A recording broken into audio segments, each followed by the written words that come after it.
જી નમસ્કાર, હું ટીઆર જાદવ.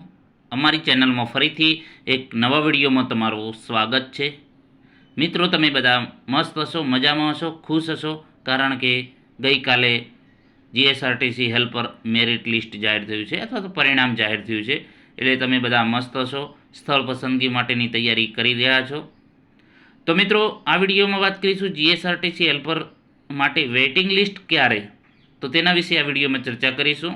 ઘણા મિત્રો થોડા માટે રહી ગયા છે, પોઈન્ટ માટે 1 પોઈન્ટ 2 પોઈન્ટ અથવા તો થોડા માટે રહી ગયા છે.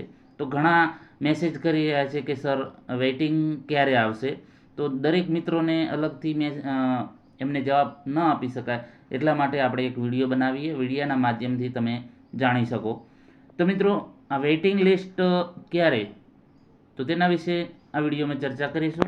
તો ચાલો મિત્રો, તો અહીં તમે જોઈ શકો છો જે કાલે જે રિઝલ્ટ આવ્યું છે, તો 29/12/2025ના રોજ. તો અહીં છેલ્લે તમે જોઈ શકો છો કે કામચલાઉ પ્રતીક્ષા યાદી 8મા નંબરમાં. કામચલાઉ પ્રતીક્ષા યાદી હવે પછી અલગથી નિગમની વેબસાઇટ ઉપર પ્રસિદ્ધ કરવામાં આવશે.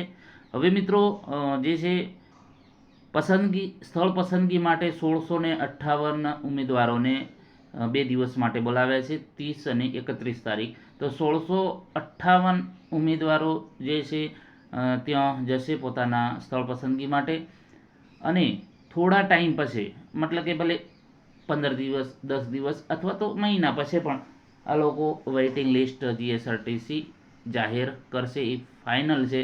અને જે સ્થળ પસંદગીમાં ગેરહાજર રહેશે તો એ જગ્યાઓ ખાલી રહેશે, તો એના માટે પણ વેઇટિંગ લિસ્ટ 100% આવશે. એટલે મિત્રો, ટૂંક સમયમાં વેઇટિંગ લિસ્ટ પણ અપડેટ થઈ જશે અથવા તો એ લોકો જે છે મૂકી દેશે પોતાની વેબસાઇટ પર. એટલે મિત્રો, જેમને થોડા માટે રહી ગયા છે તો એ વેઇટિંગમાં આવી જશે એવું ફાઇનલ છે. મિત્રો, જો જગ્યાઓ મતલબ કે કોઈ હાજર નથી, કોઈ મિત્રોને બીજી જગ્યાએ જોબ મળી ગઈ છે પોલીસમાં કે શિક્ષકમાં, તો પછી એ જગ્યા ખાલી રહેશે, બરાબર.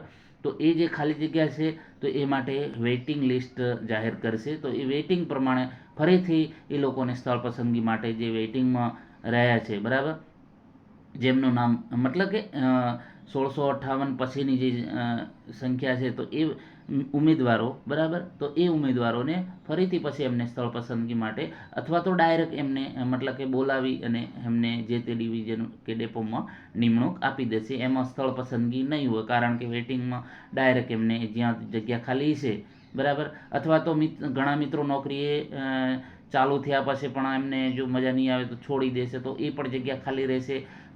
તેમજ અન્ય મતલબ કે ઘણા મિત્રો બીજી જગ્યાએ પણ નોકરીમાં સિલેક્ટ થઈ ગયા છે, તો એના લીધે જગ્યાઓ ખાલી રહેશે. તો વેઇટિંગ જલ્દી અપડેટ થશે, પરંતુ 100% વેઇટિંગ લિસ્ટ થોડા ટાઈમમાં અપડેટ થશે અથવા તો જાહેર થશે. એટલે મિત્રો, જે પણ થોડા માટે રહી ગયા છે તો એવા મિત્રોને પણ સમાવેશ થઈ જશે જે હેલ્પરમાં.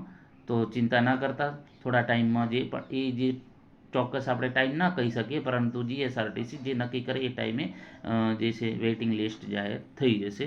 જો વિડીયો પસંદ આવે તો લાઇક, શેર અને મિત્રો ચેનલને સબસ્ક્રાઈબ કરવાનું ન ભૂલતા. Thank you for watching this video.